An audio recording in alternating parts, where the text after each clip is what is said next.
The 28th of August 1963, Martin Luther King Jr. held the most famous speech, I Have a Dream, which later on should be known as one of America's most revolutionary speeches too. It was held in the light of the March on Washington for Jobs and Freedom, which had its purpose in securing rights for African Americans. Therefore, the demonstration had its purpose in the civil rights legislation, which prohibits discrimination. Martin Luther King Jr. himself was the leader of the American civil rights movement and had a background as a Baptist priest. In his famous speech, Martin Luther King Jr. both talk about the American dream and, of course, his own dream. In fact, he makes his own dream equivalent to the American dream by saying, I still have a dream.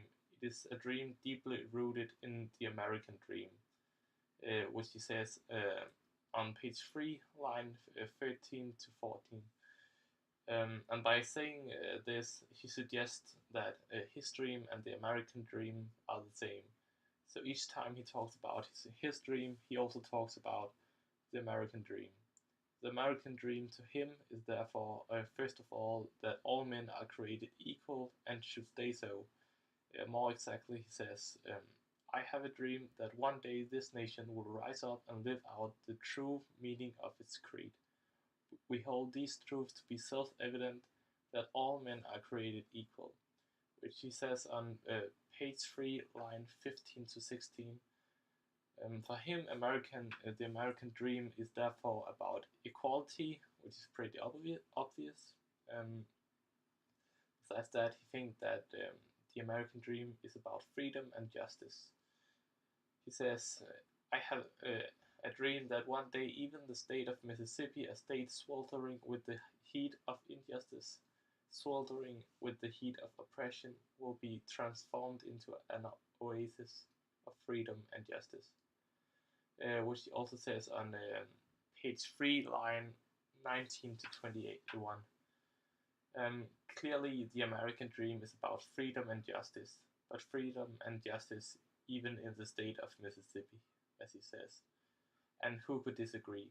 As a last example of what the American or African American dream is to him, he furthermore says, I have a dream that my 4 little children will one day live in a nation where they will not be judged by the color of their skin, but by the content of their character.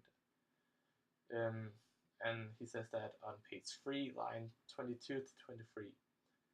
His dream for America is therefore that it should be a nation without discrimination, where the citizens of its nation are not measured by their skin color, but by their personality. Yeah, as he also describes very good himself.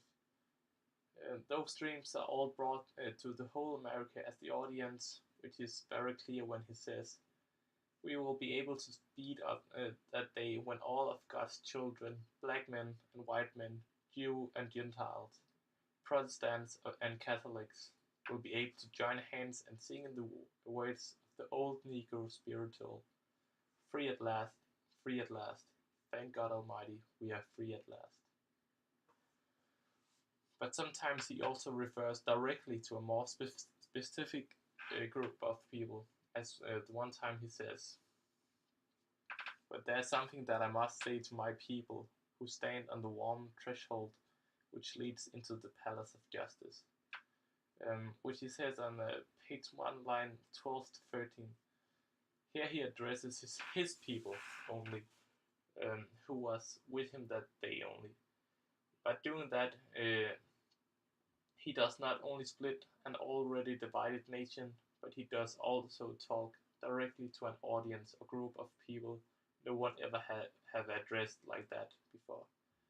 There used to be a group of people everyone overlooked, but this time they got the full focus. He, as a speaker and writer of the speech, it does also gain a lot of credibility and compassion from the audience when he talks about the audience as his people. It is therefore also an act of ethos. In general, it is though also clear that it is a speech with a lot of pathos, because he talks about a very moving subject for a lot of black people who has a lot of background with this subject and a lot of feelings connected to it. It is also a very symbolic speech, where an example he uses, or he says that I have a dream that one day every valley shall be exalted, every hill and mountain shall be made low, the rough places will be made plain, and the crooked places will be made straight, and the glory of the Lord shall be revealed, and all flesh shall see it together. And a clearly symbolic speech, as you could hear. Yeah, and one time he also uses an allusion. He says 5 years ago, a great American in whose symbolic shadow we stand in today signed the Emancipation Proclamation. Um, yeah, but has those of his dreams then been realized this day today? I personally think so. If you look at the big picture, all black in America do not have limited opportunities as they used to. All men are now equal to the law and in the society in America as well. Discrimination does not exist as it did when he lived, and it can be, of course, hard for me to judge when I do not live in America. But I feel pretty confident saying that that more or less it doesn't exist anymore.